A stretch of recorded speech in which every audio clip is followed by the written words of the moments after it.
kumilos na si Mesayad, babaeng garapata.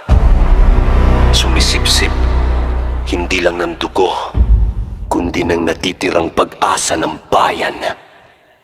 Sa baho ng bulok na sistema siya'y nabubuhay. Sa patay na konsensya siya'y nagdiriwang at sumasabay. Kahit pala't buto na ang aso ng lipunan, hinahanap pa rin niya ang huling patak. Walang pakundangan, hindi na dugo, kundi kasalanan ng kanyang iniinom. Bawat kanya'y panibagong bangungot ng kahapon. Ang tabang ng masa'y unti-unting nalulot. Si Mesayad ay lalo pang lumalakas, lalo pang gutom at nanganganib na ang liwanag.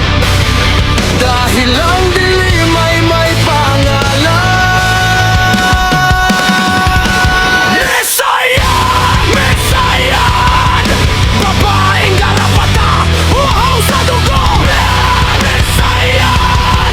Katarungan ay nilamon mo. Sa bawat sigaw ng bayan, tawa mo'y parang laban. Mesayad! Mesayad! Hanggang kailan ka mag-aaral?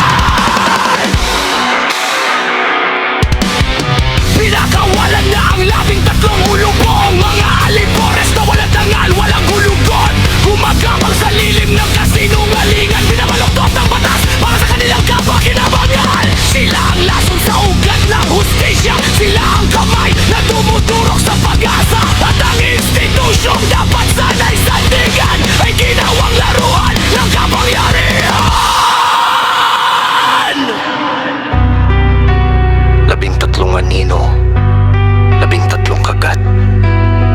Hindi ito laban, kundi tahasang paglapastangan sa katotohanan.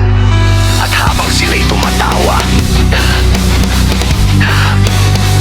may isang bayan na sumisigaw, sobra na! Tama na! Hindi kami bulag! Hindi kami pipid!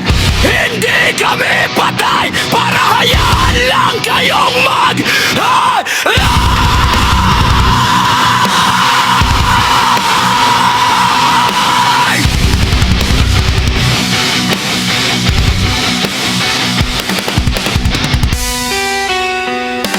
Mesayad! Mesayad! Oras mo na lumubog sa dilim! Mesayad! Mesayad! Bayan ang gigising! Sa bawat patak ng dugo, may apoy na tutugon! Mesayad! Mesayad! Wagas mo'y isisigaw ng tamaran! At sa huli,